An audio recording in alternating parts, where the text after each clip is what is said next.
ওয়াকারের বক্তব্যের উপরে সাখাওয়াত করছে যে সেনাপ্রধান না বুঝে কথা বলেনি। আমার খুব গালি দিতে ইচ্ছা হইতেছিল, রোজা রমজানের দিন তো। আবার আমি জানি সাখাওয়াত মিয়া আপনি গিয়া প্রফেসর ইউনূসের কাছে গিয়ে বলবেন পিনাকে আমার যা তা না বলে গালি দিছে, এই গিয়ে আপনি পার পেয়ে যাবেন, আমি ওটা হইতে দেবো না। বুঝলাম সেনাপ্রধান খুবই বুঝমান লোক, কিন্তু সাখাওয়াত সাহেব আর নাকি বুঝমান লোক প্রফেসর ইউনূসের সরকারের উপদেষ্টা। আপনি যেই পজিশনে থেকে সেনাপ্রধানের বক্তব্য ডিফেন্ড করতেছেন, এটা কি আপনার এখতিয়ারের মধ্যে পড়ে? এটা কি উপদেষ্টা পরিষদের বক্তব্য? এই বক্তব্য কি প্রফেসর ইউনূসের সরকারের অফিসিয়াল পজিশন?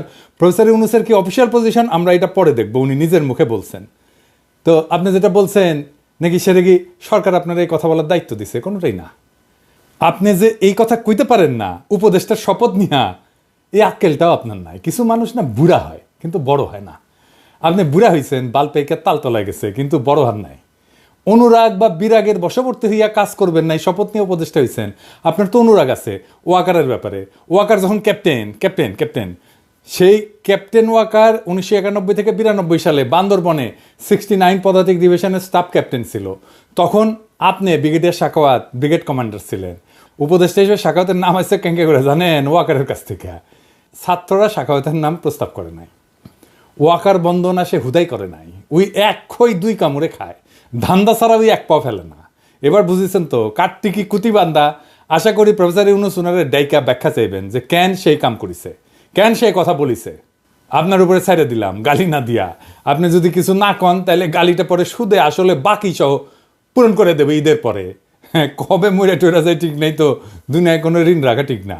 এবার আসেন হাঙ্কের প্রিয় বিএনপি নিয়ে কথা বলি। বিএনপি নিয়ে কথা কইলে খুব সমস্যা, চাও ঝ্যাপে পড়ে আমার উপরে। ঝ্যাপে পড়ে লাভ নাই, ঝ্যাপে পড়তো তো আমলি গো। দুই না করলে ওই 80-র দশকে পড়ে নাই। ইউটিউবারগুলোর সাথে লাগেন না। হাঙ্কারে ভিডিও যেটি যায়, যেটি দেখে উঠি আপনারা কখনো পৌঁছাতে পারবেন না, চেষ্টা করলেও পারবেন না। তাই গুড টার্মসে থাকেন। আমি তো আপনাদের দল করি না, তাই না? আপনার দলের রাজনীতি ঊর্ধ্বে তুলে ধরার দায় আমার আছে নাই তো? আপনার বিরোধী দল লাগবে না নাকি হাসিনার মতো চান আপনার বিরোধী দল না থাকুক? যাই হোক, আপনারা কি করতেছেন সেটা দেখাই দেওয়াটা জরুরি। আমি এটা দেখাই দিয়ে যাব। যতই ঝাঁপে পড়েন কোনো লাভ নেই। হাসিনা পলানোর পরে ইন্ডিয়া কিভাবে বাংলাদেশের সাথে শত্রুতা করতেছে তা তো আপনারা জানেন, তাই না? প্রথমে হাসিনারে জায়গা দিল, এটা তো শত্রুতা। তারপরে একে একে সব গুন্ডা পান্ডা সমস্ত আওয়ামী দুর্বৃত্তদের জায়গা দিল, তাই না? এটাও তো একটা শত্রুতা। এই দেখেন নকিব আশরাফ চৌধুরী ইন্ডিয়ায় গেছে, বলতেছে 20 ফেব্রুয়ারিতে গেছে, সেই ছাত্রদের আন্দোলনে দমাইতে, অস্ত্র হাতে দমাইতে চাইছিল। সে নাকি দেশেই ছিল 20 ফেব্রুয়ারি পর্যন্ত। আবার ছবি দিছে ঢাকার শেরাটনে, জানি না এটা ঢাকার শেরাটন কিনা, আবার এই টাইমের ছবি কিনা। আওয়ামী যাওরা তো আগেকার ছবি এখনকার বলে চালাইতে পারে। যাই হোক, এটা ছোট মাল, কিন্তু ওরে ওর প্রাপ্যটা বুঝাই দিতে হবে। থোক কলকাতাতেই বুঝা দেওয়া যাবে, খাড়া তুই। তারপর দেখেছেন বিজেপির সাথে কি খাতির দেখেছেন? দেখেন আবার দেখেন মসজিদে গেছে, এক হাতে আবার সুতা পিন দিচ্ছে, অসাম্প্রদায়িক, বুঝে চাও? তারপরে দেখেন এই যে পানি ছেড়ে ডুবাই দিল আমাদের। এরপরে আনসাররা আন্দোলন শুরু করলো, ইসকনরে দিয়া হিন্দুদের উস্কাইলো, খুনাগুনি পর্যন্ত হইলো। তারপরে শুরু করলো ক্যাম্পেইন, সাংস্কৃতিক প্রোগ্রাম করতে দিতেছে না, নারীদের ফুটবল খেলতে দিতেছে না। আজ আবার দেখলাম মহিলাদের সিগারেট খেতে দিতেছে না। এই ক্যাম্পেইন একের পর এক গ্রুপ দল তাদের দাবি দেওয়া নিয়ে মাঠে নামলো। একটাই উদ্দেশ্য, প্রফেসর ইউনূসের সরকার ব্যর্থ এটা প্রমাণ করা। যেই দেশে পুরা পুলিশ বাহিনী ভয়ে পলায় যায়, যেই দেশে পতিত স্বৈরাচারের পান্ডারা প্রকাশ্যেই বলে আমরা যেই শহরের দিনে ঘুরতে পারি না সেই শহরে রাতে কাউরে ঘুমাইতে দিব না। শুনেন, আমাদের কথা স্পষ্ট, যেই রাজধানীতে আমাদের মানুষ শান্তিপূর্ণভাবে দিনে ঘুরতে পারবে না, চলতে পারবে না, সেই রাজধানীর মানুষ রাতে ঘুমাতে পারবে না। আমরা সেইভাবে আমাদের তৈরি করে নিছি। আমাদের ডিসিশন, আমাদের মূল ব্যক্তি, আমাদের নেত্রী যেভাবে এখানে সাজেশন করবে, আমরা পরামর্শ কর্মে আমাদের যেখানে যার সাথে আলোচনা দরকার সেইটা করব। যে পতিত ফ্যাসিস্ট নিজে নির্দেশ দেয়, যেই হাত দিয়া 32 নম্বর ভাঙিছে সেই হাতের এমন অবস্থা করে দেওয়া হয় যেন সারা জীবন মনে থাকে। শুনেন হাসিনার কথাই। 32 নম্বর যে হাত দিয়ে হাতুড়ি পিঠে ভেঙেছে আর ওই ট্রাক্টর চালিয়েছে, তাদের ওই হাত চিরদিনের মতো এমন করে দিতে হবে যেন প্রতি মুহূর্তে হাতের দিকে তাকিয়ে এটা যেন মনে করে যে এই হাত দিয়ে 32 নম্বর ভেঙেছে। এটা পারবে নাকি তোমরা, সেটা আমাকে বলো, সেটা আমি চাই। সকলের ছবি আছে, খুঁজে খুঁজে বের করো কে কোথায় আছে। বেঁচে থাকবে সারা জীবন আর ওই হাত দেখবে, এটাই আমি চাই, আর কিছু চাই না। যেই দল বাংলাদেশের 2 জন প্রবাসী ইউটিউবার আমি আর ইলিয়াস তার মৃত্যুদণ্ড ঘোষণা করে, হত্যার ঘোষণা দেয়, শুনুন। পিনাকি ভট্টাচার্য ফ্রান্সের একটা লয়ের কথা বলি, if you kill someone you don't need to death penalty, maybe life in the prison 10 years 12 years। ফ্রান্সে কি বাংলাদেশের মানুষ নাই? পিনাকির মতন একটা কুকুর এই ধরনের কাজ করে যাবে আর বাংলাদেশের মানুষ এখানে বসে আছে? অ্যাসাইলাম মারা একটা কুকুর এখানে বসে আছে, এই কুকুরটা গলা কাইটা যদি এখানে কোনো মানুষের ডেথ পেনাল্টি হবে না, life in the prison. I am challenging, I am sorry. Islam যদি আমাকে অ্যালাউ করতো কাউকে খুন করা, 1 নম্বরে আমি খুন করতাম, দিস গোয়িং টু লাইফ, 1 নম্বরে আমি খুন করতাম ওই একে, কি বলে, ইলিয়াসকে। Is another talented but very deeply rooted within the wrong process, and this Hasnat গাই।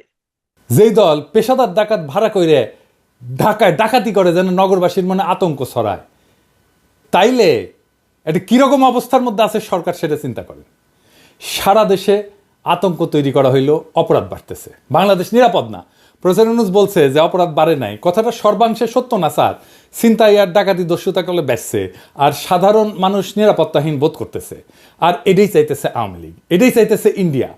সামাজিক যোগাযোগ মাধ্যমে ফেসবুকে কিছু আইডি থেকে পেজ থেকে ধর্ষণ, ছিনতাই, ডাকাতির বিষয়ে গুজব ছড়ানো হইতেছে পুরনো ভিডিও।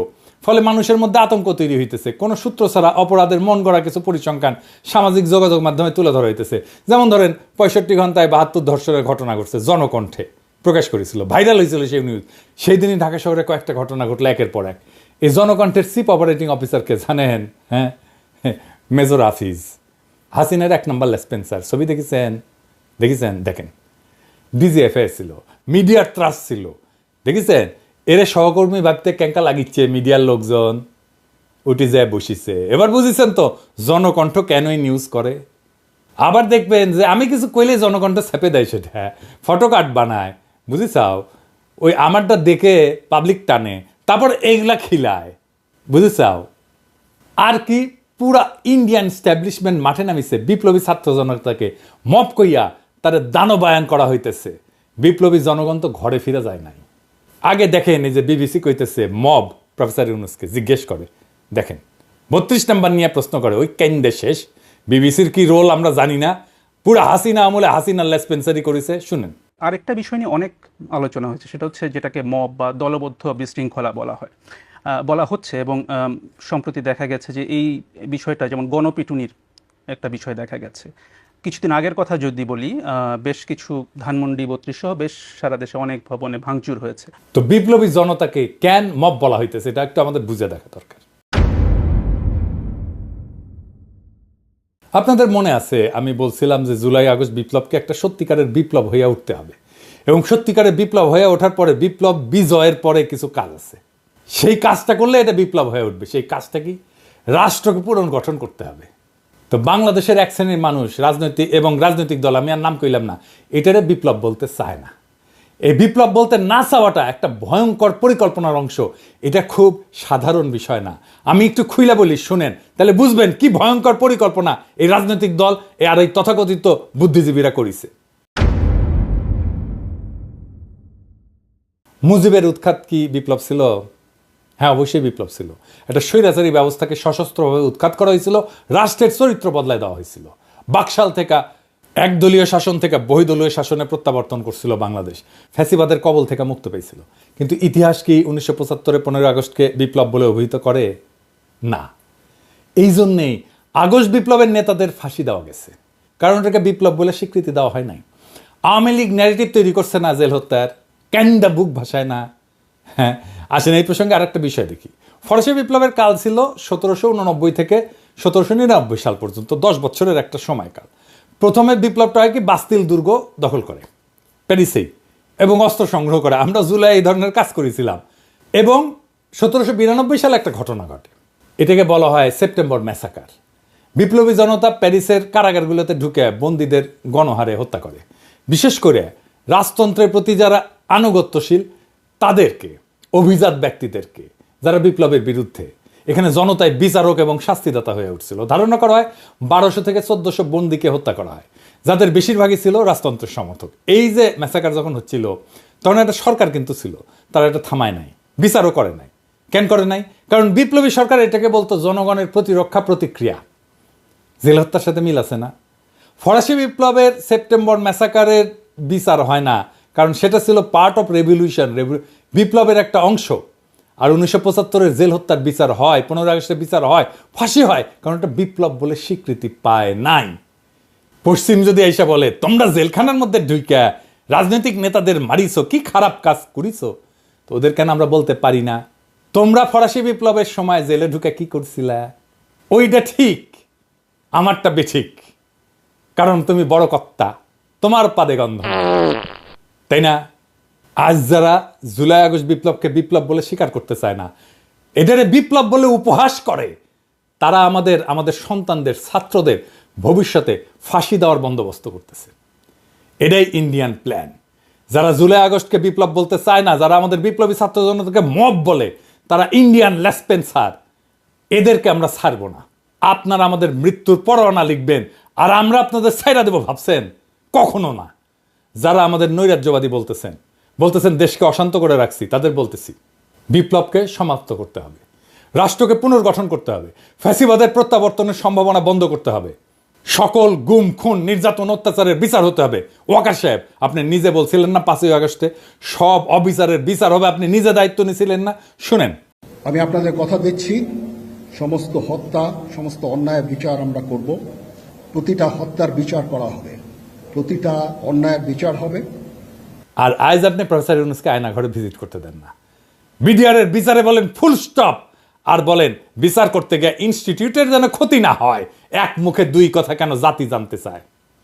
1971-এর 16 ডিসেম্বরের পরে অসংখ্য মানুষকে ধরে ধরে হত্যা করা হয়। কাদের সিদ্দিকী প্রকাশ্যে বেয়নেট দিয়ে খুশিয়া স্টেডিয়ামে হত্যা করে কয়েকজনকে। কাদের সিদ্দিকীর শাস্তি হয়েছিল? হয় নাই। মামলা হয়েছিল? হয় নাই। নাসিরউদ্দিন ইউসুফ বাচ্চু খুব কালচার করে, 19 ডিসেম্বর এই লোকরে হত্যার নির্দেশ দিয়েছিল, ধরে আছে না, তাকে হত্যা করা হয়। সে নাকি বুদ্ধিজীবী হত্যায় যুক্ত ছিল। শাস্তি হয়েছে নাসিরউদ্দিন ইউসুফে? হয় নাই। মামলা হয়েছে? হয় নাই। কেন হয় নাই? কারণ 1971 রাষ্ট্র বিপ্লব হিসেবে স্বীকৃতি পাইছে। জনগণ সার্বভৌম ক্ষমতার অধিকারী। সেই জনগণ যখন তার ক্ষমতা রিক্লেম করে, দখল করে, তখন সেই আইন, সেই রাষ্ট্র হয়ে যায়। এটাই বিপ্লব। এইটারে বিপ্লব বলে স্বীকার করতে চায় না যারা, তাদের কারণেই জুলাই আগস্ট বিপ্লবে পুলিশ হত্যার বিচারের কথা আসতেছে আজকে। এর জন্য দায়ী সকল বিপ্লব বিরোধী বুদ্ধিজীবীরা, যারা আমাদের মৃত্যু পরোয়ানা লিখতেছে। আমাদের মব ডাকা বন্ধ করতে হবে, না হলে বিপ্লবী ছাত্র জনতা ঘরে ফিরবে না, ফিরাইতে পারবেন না, আপনি দেশকে শান্তও করতে পারবেন না। জনগণ তার সার্বভৌমত্ব প্রকাশ করার জন্য জনপরিসরে অস্ত্র ধারণ করে বা প্রতীকী কোনো বস্তুর মাধ্যমে নিজেদের শক্তি জাহির করার উদাহরণ আছে ইতিহাসে। নানা জায়গায়, নানা দেশে এটা দেখা গেছে। রোমান রিপাবলিকে পপুলার অ্যাসেম্বলি ছিল, এইখানে জনগণ সমাবেশে জড়ো হইতো, অস্ত্রসহ নিজেদের শক্তি প্রদর্শন করত এবং নিজেদের মতামত জাহির করত। রোমান প্লেবিয়ানরা অস্ত্রসজ্জিত হয়ে রোমের ফোরামে সমবেত হইত। লেনিনের বলশেবিক বিপ্লবের পরে কৃষক শ্রমিক মিলিশিয়ারা প্রকাশ্যে সন্দেহভাজন প্রতিপক্ষদের হত্যা করছে। আদালতের আনুষ্ঠানিকতা ছাড়াই জনতার শত্রুদের উপরে গণ আদালত বসায় মৃত্যুদণ্ড কার্যকর করা হয়েছে। বিদ্রোহীদের দমন করতে এবং নিজেদের ক্ষমতা প্রতিষ্ঠিত করতে বলশেভিকরা ব্যাপক মাত্রায় গণপ্রতিশোধ নিছিল। আমরা এখনো নেই নাই। আমাদেরকে এটা নিতে বাধ্য কইরেন না। চীনে মাও সেতুংয়ের নেতৃত্বে বিপ্লবী লাল রক্ষীরা শ্রেণীশত্রুদের প্রকাশ্যে অপমান, নির্যাতন, হত্যা করত। এইটাতে রাষ্ট্রীয় অনুমোদন থাকলেও স্থানীয় পর্যায়ে বহু ঘটনায় জনতা নিজের হাতে আইন তুলে নিছিল। আমরা কি এই কাজ করেছি? করি নাই। তাই সাবধান করে দিচ্ছি, মব ডাকা বন্ধ করেন। ওয়াকার সাহেব, প্রফেসর ইউনূস আপনার বক্তব্য এন্ডোর্স করে নাই। সাখাওয়াত যে ওয়াকারের বক্তব্য এন্ডোর্স করছেন, সাখাওয়াত সাহেব এটা দেখেন, বিবিসিতে কি বলছে প্রফেসর ইউনূস, শুনেন। আপনি নিশ্চয়ই জানেন যে সম্প্রতি সেনাপ্রধান একটি বক্তব্য দিয়েছেন, যেখানে তিনি বলেছেন যে অনেক বিষয়ে তিনি এবং আপনি একমত। তার মধ্যে তার একটি বক্তব্য ছিল যে সবাই একসাথে কাজ না করতে পারলে বাংলাদেশের স্বাধীনতা এবং সার্বভৌমত্ব হুমকির মুখে পড়বে বা এটা বিপন্ন হতে পারে। আপনি কি এই বক্তব্যের সাথে একমত? এটা ওনার বক্তব্য, উনি বলবেন। এটা আমার ওনাকে এন্ডোর্স করা না করার বিষয় না এটা। তো আকাশ সাহেব, হুদাই প্রফেসর ইউনূস আমার সাথে একমত হয়েছে বলে যে পাঙ্গা নিছিলেন, এখন কেমন লাগে? ওইটা শুনান তো এডিটর সাহেব কি বলছিল বক্তিমায় যায় ও আকাশ সাহেব। আমরা দেশে একটা ফ্রি ফেয়ার অ্যান্ড ইনক্লুসিভ একটা ইলেকশনের জন্য দিকে ধাবিত হচ্ছে, এবং তার আগে যে সমস্ত সংস্কার করা প্রয়োজন অবশ্যই সরকার সেদিকে খেয়াল করবেন। আমি যতবারই ডক্টর ইউনূসের সাথে কথা বলেছি, হি কমপ্লিটলি এগ্রিজ উইথ মি। এখন একটা ইন্ডিয়ান লাইন, সেটা হইতেছে প্রফেসর ইউনূসকে সরাইতে হবে। এই দেখেন রিপাবলিক টিভির মৌখ কি বলে, দেখেন। এই মোহাম্মদ ইউনূসকে যদি না সরানো যায়, ভারতের মঙ্গল নেই। শুনেছেন, এইটাই ইন্ডিয়ান লাইন। এই মোহাম্মদ ইউনূসকে যদি না সরানো যায়, ভারতের মঙ্গল নাই, এটাই ইন্ডিয়ান লাইন। তাই এখন লাগিছে প্রফেসর ইউনূসকে কিভাবে সরানো যায়, এটাই রাস্তা। যত দ্রুত সম্ভব নির্বাচন দেওয়া যায়। তাহলে কিভাবে এটা অর্জন করা যাবে? 1 নাম্বার, বাংলাদেশে আইন শৃঙ্খলা নাই এটা প্রমাণ করা। কিভাবে ইন্ডিয়ান প্রভাবিত জনকণ্ঠে এই কাজ করিচ্ছে সেটা দেখাইলাম। এরপরে দেখেন মির্জা ফখরুল ইসলাম এসি বাস্ট হয়েছে, সেটাকে নাশকতা বলে পত্রিকায় বিবৃতি পাঠাইছে। আওয়ামী লীগ আমলে বজ্রপাতের ঘটনাকে বোমা হামলা বলে মামলা দিত বিএনপির নেতাদের নামে। মির্জা ফখরুল এসি বিস্ফোরণের ঘটনাকে বোমা হামলা বলে পত্রিকায় বিবৃতি পাঠাই দিল। পরে অবশ্য ক্ষমা চাইছে, কিন্তু বিএনপি যে চাচ্ছে এই সরকারের উপরে আইন শৃঙ্খলার অবনতির দায় চাপায় দ্রুত নির্বাচন দিতে বাধ্য করতে, সেটা স্পষ্ট এই ঘটনায়। এইটা এসি বাস্ট হওয়ার ঘটনার নাশকতা, এটা আগে আসছে আওয়ামী লীগের পেছে, তারপরে আসছে বিএনপির বিবৃতিতে, বুঝছাও? আর বিএনপি কি কইতেছে একটা সুষ্ঠু অবাধ নিরপেক্ষ নির্বাচনই সবচেয়ে বড় সংস্কার। আর এর সর্বনাশ, রাষ্ট্রে কোনো সংস্কারের দরকার নাই ভাই। আপনারা তো আপনাদের কর্মীদের কন্ট্রোল করতে পারতেছেন না। আমার কথা না, আপনাদের দলের নেত্রীর কথা, রুমিন ফারহানার কথা শুনেন। বিএনপির নেতা কর্মীদেরকে মাঠ পর্যায়ে কন্ট্রোল করা যাচ্ছে না। চাঁদাবাজির সঙ্গে যুক্ত, জমি দখলের সঙ্গে যুক্ত, টেন্ডারবাজির সঙ্গে যুক্ত। আমার এলাকাতে পথধারী নেতারা কেউ মাটি ভরাট করে নদীর উপরে, জমি দখল করে। আরেক উপজেলায় পথধারী নেতারা মামলা বাণিজ্য করে। তো কন্ট্রোল করা তো যাচ্ছে না। কেন্দ্রে খবর পাঠানো হয়েছে, কেন্দ্র কোনো অ্যাকশন নেয় নাই। কইতেছে মাঠ পর্যায়ে কন্ট্রোল করা যাচ্ছে না কর্মীদের, কেন্দ্রে জানায় কোনো লাভ হচ্ছে না। আপনারা রাষ্ট্রের দায়িত্ব পেলে কি দুর্বিষহ অবস্থা হবে আপনারাই বলেন। এটাই চাচ্ছে ইন্ডিয়া আপনারা ফেল করেন, নিদারুণভাবে ফেল করেন, তারপরে ইন্ডিয়া ঢুকে যাবে, শর্ট কইরা হাসিনাও ঢুকে যাবে। এটা বুঝতেছেন না কেন? আবার দেখেন তারা বলতেছে লেবুর হালি 200 টাকা। আমি শিওর ওরা বাজারে যায় না, বাজার বোধহয় কেউ কইরা দিয়ে যায়। আমি দেশের কয়েকটা জায়গা থেকে লেবুর দাম জোগাড় করেছি, একে একে দেখি। হ্যাঁ, প্রথমে বগুড়া। আসসালামু আলাইকুম। আজ 2025 সালের 2রা মার্চ। আমি বগুড়া জেলার বিখ্যাত বৃহত্তম বাজার, এটা কলোনির বাজার। নিত্য প্রয়োজনীয় বাজার সেরে ইফতারিতে সবচেয়ে প্রয়োজনীয় উপাদানই হচ্ছে লেবু। সেই লেবুর বাজার দর কেমন আজকে আপনাদের একটু শোনাই। ভাই আসসালামু আলাইকুম। আপনার লেবুর দাম কিরকম? আগে 2-3 দিন আগে আমরা বেশি আপনার 70 টাকা 80 টাকা হালি, সেই হিসেবে আজকে একটু কম আছে। যেমন ওইটা বেচতেছি 60 টাকা হালি, এটা 50 টাকা। মানে এই বড়টাই 60 টাকা। ভাই লেবু কত করে যাচ্ছে? 50 টাকা হালি। তারপর লেবুর দামটাই মনে হয় একটু বেশি নাকি? 50 টাকা হালি। ভাই লেবুর বাজার কত যাচ্ছে? 40 টাকা 50 টাকা হালি যাচ্ছে। আচ্ছা, গতকাল কত ছিল? গতকালে একই রেট ছিল 50 টাকা। 50 টাকা। কত দেখলেন? 50 টাকা হালি, তাই না? কক্সবাজার আসেন। আমরা আছি এখন কক্সবাজার শহরে কানাইয়া বাজারে। ভাইয়া 200 টাকা খালি কত? খালি 60 টাকা। কত? 15 টাকা। কম হবে না? না কত দেখলেন? 60 টাকা হালি, তাই না? পটুয়াখালী আসেন। হালি 50 টাকা। 50 কি দাম কি বাড়ছে নাকি? না, এখন আগের মতনই আছে। মনে করেন যে রোজার এখন তো সিজন না, রোজার আগে আসলে আপনার 50-60 টাকা, এখন ওই 50 টাকা। কত দেখলেন? 50 টাকা হালি, তাই না? ঢাকায় আসেন। মা মরিচ কত? 250 গ্রাম 25 টাকা। আর বেগুন? বেগুন 70 টাকা। এই লেবুগুলো কত? লেবুর হালি কত? লেবু 60 টাকা হালি, নিলে 50 টাকা হালি। কত দেখলেন? 50 টাকা হালি, তাই না? যশোরে আসেন। বর্তমান দেশি লেবু বাজারে আর না আসার কারণে দেশি লেবুর একটু দাম বেশি। আমাদের বর্তমানে কিনা লাগতেছে দেশি লেবু আপনার 1700 থেকে 1800 টাকার শোয়া, আমরা এখন বেচতেছি 20 টাকা পিস, অর্থাৎ এক হালি বেচতেছি 70 অথবা 80 টাকা। একটু বেশি দাম 80 টাকা হালি, কিন্তু 200 টাকা তো না। তাইলে বলেন এত বড় একটা সবচেয়ে বড় রাজনৈতিক দল লেবুর দাম 200 টাকা হালি কিভাবে বলে? কি বার্তা দিতে চায়? কালবেলার রেফারেন্স দিচ্ছে। কালবেলা কার পত্রিকা? সন্তোষ শর্মার পত্রিকা। তো এই সন্তোষ শর্মা ইলিয়াসের ভিডিওতে দেখছেন সে কে? পুরা রয়্যাল লোক। তাইলে এইটা যে ইন্ডিয়ান একটা পরিকল্পনা প্রফেসর ইউনূসকে সরায় দেওয়ার, তাতে কোনো সন্দেহ আছে? বিচারের ভার আপনাদের উপরে দিলাম। বাংলাদেশে ইন্ডিয়ান প্ল্যান বাস্তবায়ন করা যাবে না, ফুল স্টপ। এই পুরান দিনের পলিটিশিয়ানরা অনেক কিছুই বুঝতে চাইতেছেন না। বুঝতে চাইতেছেন না তরুণদের স্লোগান, বুঝতে চাইতেছেন না বারুদের বিরুদ্ধে জ্বলে ওঠা গ্রাফিতি আর জুলাইয়ের দেওয়াল লিখন। কিন্তু তারা ঠিকই খুঁজে নিচ্ছে পরিত্যক্ত আস্তাবল, হাসিনার ব্যবহৃত সহিস, যাতে দিল্লির ঘোড়ায় চেপা দ্রুত পুরনো বন্দোবস্ত রাষ্ট্র করা যায়। দুনিয়া এবং আখেরাতের কসম, যারা দাখিল হয়েছে বর্ষা বিপ্লবে, রুহানি প্লাবনে কেটেছে সাঁতার, তারা জানে বঙ্গীয় বদ্বীপের সত্য সুন্দর নতুন ভবিষ্যৎ নির্মাণের ভাষা কি। সেইটা ইনকিলাব, বিপ্লব, ইনকিলাব জিন্দাবাদ।